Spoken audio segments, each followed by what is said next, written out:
जापानी लोग भारतीय लोगों को अपने घर क्यों नहीं बुलाते हैं? जापान में साल भर से ज्यादा समय से रह रहे एक भारतीय व्यक्ति ने जापान में एक अजीब बात देखी कि उसके जापानी मित्र विनम्र और मददगार थे, किंतु उसे कोई भी अपने घर नहीं बुलाता था, बल्कि एक कप चाय के लिए भी नहीं। हैरान और आहत होकर आखिरकार उसने एक जापानी मित्र से पूछा कि ऐसा क्यों है। काफी देर तक चुप रहने के बाद उस दोस्त ने भारतीय व्यक्ति को जवाब दिया कि हमें भारतीय इतिहास पढ़ाया जाता है, किंतु प्रेरणा लेने के लिए नहीं, बल्कि एक चेतावनी के तौर पर। यह सुनकर उस भारतीय व्यक्ति ने हैरान होकर पूछा, क्या चेतावनी? भारतीय इतिहास चेतावनी के तौर पर पढ़ाया जाता है?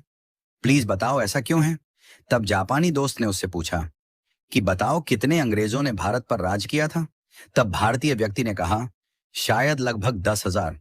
जापानी व्यक्ति ने गंभीरता से सिर हिलाया और पूछा, उस समय भारत में 30 करोड़ से ज्यादा भारतीय रहते थे, है ना?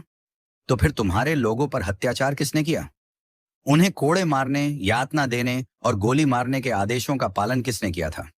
फिर उसने जोर देकर पूछा कि जब जनरल डायर ने जलियांवाला बाग में गोली चलाने का आदेश दिया, तो ट्रिगर किसने दबाया था? क्या वे अंग्रेज सैनिक थे? नहीं, वे भारतीय थे। किसी ने भी जनरल डायर पर अपनी राइफल क्यों नहीं तानी? एक ने भी नहीं।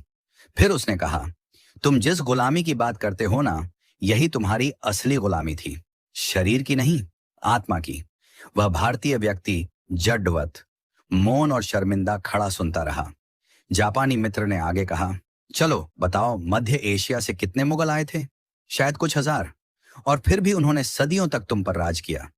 मुगलों ने अपने संख्या बल से भारत में शासन नहीं किया, बल्कि तुम्हारे अपने लोगों ने सिर झुकाकर मुगलों को सलाम किया, अपने लोगों से द्रोह किया और मुगलों की वफादारी की, या तो जिंदा रहने के लिए या फिर चांदी के सिक्कों के लिए।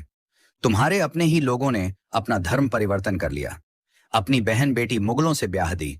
तुम्हारे ही लोगों ने तुम्हारे नायकों को अंग्रेजों को सौंप दिया। बताओ चंद्रशेखर आजाद के साथ विश्वासघात किसने किया था? वे अल्फ्रेड पार्क में छुपे हैं। यह खबर अंग्रेजों को किसने दी थी? भगत सिंह को, उस समय के बड़े राजनेता जो अंग्रेजों से अपनी बातें मनवा सकते थे। उनकी अनुमति के बिना फांसी पर चढ़ाना आसान था क्या? जो कि खुद को देशभक्त कहते थे। तुम भारतीयों को विदेशी दुश्मनों की जरूरत नहीं है। तुम्हारे ही लोग सत्ता, पद और निजी लाभ के लिए बार बार तुम्हें धोखा देते हैं। इसलिए हम भारतीयों से दूरी बनाकर रखते हैं।